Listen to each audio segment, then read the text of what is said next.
Hi, second graders. Happy Monday. May the 4th be with you. Today is May 4th, and I hope you had a great weekend. I am super excited for this week because the weather is supposed to be absolutely beautiful this week. I think there's only one chance for one day of rain on like Wednesday, but the weather's going to be super hot, like in the 70s, maybe even close up to the 80s. So I have already put on my sunblock. I'm ready to go. So it's going to be a great week. I hope you've had a chance to go outside and enjoy the weather today. Fun fact, right outside my door, a bird has built a nest. Seriously, like right out front. So we haven't been using that exit. We go out the garage door now so that we don't disturb her. But I'll snap a picture of it this week so you guys can see it. There was nothing, no bird nest or anything. And then within like 2 days, she built the whole thing. It's awesome. So maybe we'll get to see some eggs and some little chicks might hatch. So that's exciting. So on Friday, I give you a new clue for Penelope Peabody. Here it is. I know I'm in one of the New England states, but I'm not sure which one. This state is huge, and it's nearly as large as the other 5 New England states combined. I am somewhere near the capital city, Augusta. This state is known for its thick forests and beautiful rocky seashore. There are many excellent seafood restaurants that serve lobster fresh from the Atlantic Ocean. I'm lost. Can you help me? What state am I in? So this state is famous for its lobster. All right, there's your clue. This is clue number 14. And I already have a list of students who got it correct. These students have gotten correct so far. Emerson, Lucas, Marley, Adelaide, and again, my mom. Way to go. Everybody, way to go. Speaking of moms, do you know this Sunday is Mother's Day? And I would love to be able to do a really cool project in class. We do something really fun for our moms or our aunts or our grandma, whoever takes care of you.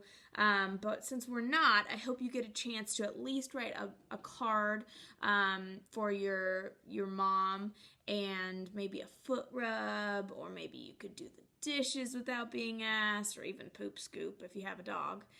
Something to do this week to show your mom, your grandma, your aunt, whoever you live with, that you appreciate them for everything they do for you, because they do so much for you. So I hope you get a chance to show some love to the moms in your life. All right, so today I have a new book for you. On Friday I read this one. You guys remember this one? This was Rosie Revere, Engineer. Love this one. I decided to go with the same author, and today I'm going to read Iggy Peck, Architect. Again, I don't have the cover for this one, but that's what we're reading today. All right, let's see what our friend Iggy Peck is. And I have to say, this book, it doesn't really look like him too much, but this little boy, Iggy, reminds me a lot of Caden in our class, because Caden loves to build stuff. So it wouldn't surprise me one day if he's an architect. Okay, so here's our book. Iggy Peck, Architect.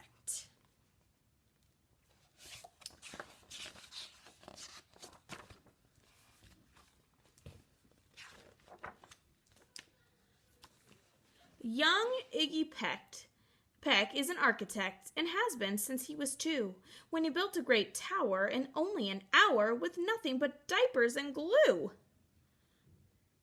"Good gracious, Ignatius," his mother exclaimed. "That's the coolest thing I've ever seen." But her smile faded fast as the light wind blew past and she realized those diapers weren't clean. "Ignatius, my son, what on earth have you done? That's disgusting and nasty. It stinks." But Iggy was gone. He was out on the lawn using dirt clods to build the great Sphinx. When Iggy was 3, his parents could see his unusual passion would stay. He built churches and chapels from peaches and apples, and temples from modeling clay. At dinner one night, to his father's delight, Iggy got a bright gleam in his eye, and out on his porch he built the St. Louis Arch from pancakes and coconut pie.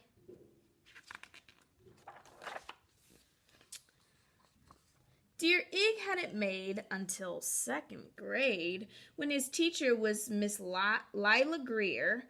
On the very first day, she had this to say: "We do not talk of buildings in here.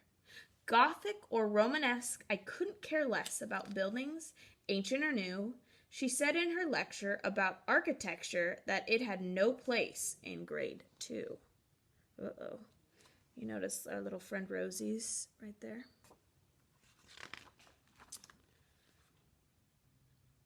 That might seem severe, but she was sincere, for when she was no more than 7, she'd had a great fright at a dizzying height in a building so tall it scraped heaven. On an architect's tour of the 95th floor, young Lila got lost from the group. Uh-oh. She was found 2 days later in a stuck elevator eating cheese with a French circus troupe. After that day, it's quite safe to say she thought all building lovers were nuts.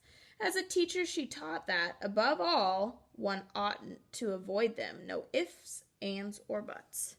There she is, eating her cheese 2 days later.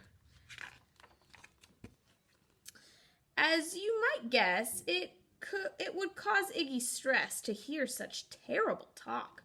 But he didn't hear. He sat in the rear while building a castle of chalk. "You, Iggy Peck, your desk is a wreck. Tear down that castle right now. You will not build in here. Is that perfectly clear? Do you need to see Principal Howe?" Yikes. "No, ma'am," Iggy said. He lowered his head and his heart sank down to the floor. With no chance to build, his interest was killed. Now second grade was a bore. Uh-oh, let's get my page to turn. After 12 long days that passed in a haze of reading, writing, and arithmetic, Miss Greer took the class to Blue River Pass for a hike and an old-fashioned picnic. They crossed an old trestle to an small island nestled in the heart of a burbling stream. But they no sooner passed than the footbridge collapsed, and Miss Lila Greer started to scream.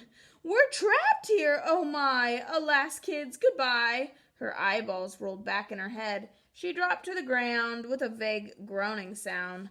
Luckily fainted, not dead. There she is. The class was amazed. They stood there quite dazed, uncertain of what they should do. But one bright young man was off hatching a plan, which started with Miss Lila's shoe. Soon each lad and lass there at Blue River Pass was working together as one. There's Iggy figuring out his plan. Let's see, is Rosie in here? Yep, there's Rosie right up there. And when she came to, Miss Lila Greer knew that something quite brave had been done. She looked in the air and saw hanging there a structure with cables and braces, and on the far side, beaming with pride, were 17 smiling young faces. Look what they built, and they got over, no problem.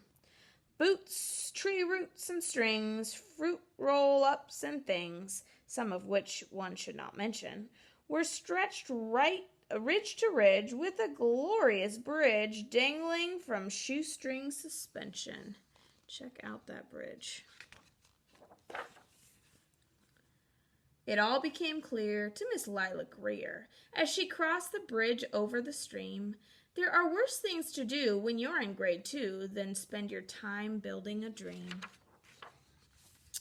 Now, every week at Blue River Creek Elementary in second grade, all the school kids can hear, along with Miss Greer, how the world's greatest buildings were made.